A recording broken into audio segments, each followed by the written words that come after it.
जय श्री कृष्णा, राधे राधे। आइए सुनते हैं माघ मास महात्म्य का तीसरा अध्याय। तब राजा दिलीप कहने लगे कि महाराज, यह पर्वत कितना ऊंचा और कितना लंबा चौड़ा है। तब वशिष्ठ जी कहने लगे कि 36 योजन, 1 योजन 4 कोस का होता है ऊंचा। ऊपर चोटी में 10 योजन चौड़ा और नीचे 16 योजन चौड़ा है, जो हरी, चंदन, आम, मदार, देवदार और अर्जुन के वृक्षों से सुशोभित है। दुर्भिक्ष से दुखी होकर इस पर्वत को और फल फूलों से परिपूर्ण देखकर भृगु वहीं रहने लगे और यहाँ पर कंदराओं, वनों और उपवनों में बहुत दिनों तक तप करते रहे। इस प्रकार जब भृगु ऋषि वहां पर अपने आश्रम पर रह रहे थे तो एक विद्याधर अपनी पत्नी सहित उतरा। वे अत्यंत दुखी थे। उन्होंने भृगु ऋषि को प्रणाम किया और ऋषि ने बड़े मीठे स्वर में उनसे कहा कि हे विद्याधर, तुम बड़े दुखी दिखाई देते हो, इसका क्या कारण है? तब विद्याधर कहने लगा कि महाराज, पुण्य के फल को पाकर, स्वर्ग पाकर तथा देवतुल्य शरीर पाकर भी मेरा मुख व्याघ्र जैसा है। मेरे दुख और अशांति का यही एक कारण है। न जाने किस पाप का फल है। मेरे चित्त की व्याकुलता का दूसरा कारण भी सुनिए।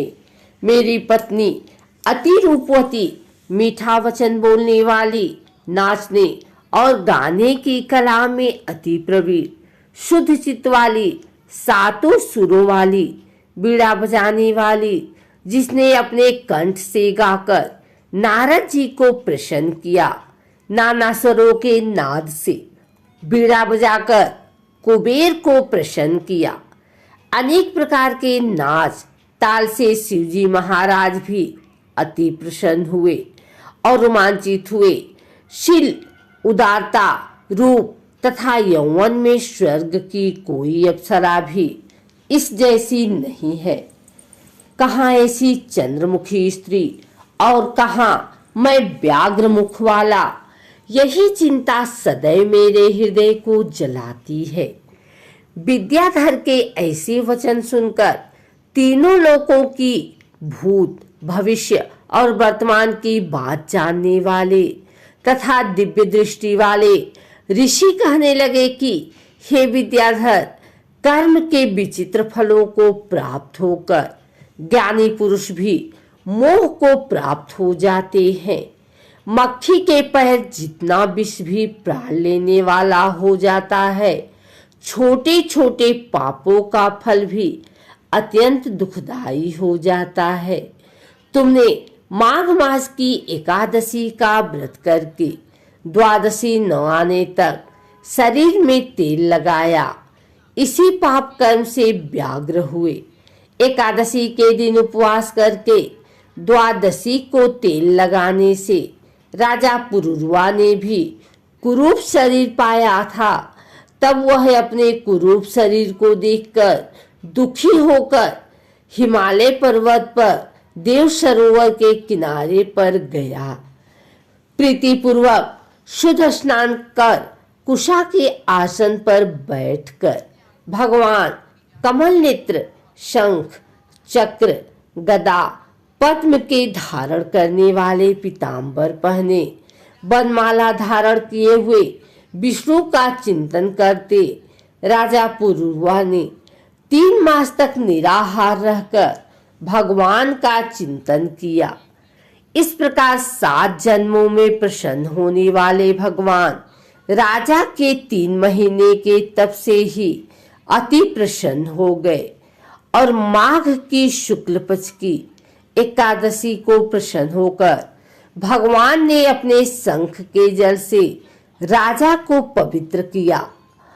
भगवान ने उसके तेल लगाने की बात याद दिलाकर सुंदर देवताओं का सा रूप दिया, जिसको देखकर उर्वशी भी उसको चाहने लगी और राजा कृतकृत्य होकर अपनी पुरी को चला गया। भृगु ऋषि कहने लगे कि हे विद्याधर, इसलिए तुम क्यों दुखी होते हो? यदि तुम अपना यही राजसी रूप छोड़ना चाहते हो तो मेरा कहना मानकर जल्दी ही पापों को नष्ट करने वाली हेमकूट नदी में माघ में स्नान करो, जहां पर ऋषि सिद्ध देवता निवास करते हैं। अब मैं इसकी विधि बतलाता हूँ। तुम्हारे भाग्य से माघ मास आज से 5वें दिन ही आने वाला है। पौष शुक्ल एकादशी से इस व्रत को आरंभ करो। भूमि पर सोना, जितेंद्रिय रहकर दिन में 3 समय स्नान करके महीना भर निराहार रहो। सब भोगों को त्याग कर तीनों समय भगवान विष्णु का पूजन करो। तब तुम द्वादशी को शिव जी स्तोत्र और मंत्रों से पूजन करोगे तो तुम्हारा मुख देखकर सभी चिंतित हो जाएंगे और तुम अपनी पत्नी के साथ सुखपूर्वक क्रीड़ा करोगे। माघ मास के प्रभाव को जानकर सदा माघ में स्नान करो। पाप दरिद्रता से बचने के लिए मनुष्य को सदा यत्न से माघ मास का स्नान करना चाहिए। स्नान करने वाला इस लोक तथा परलोक में सदा सुख पाता है।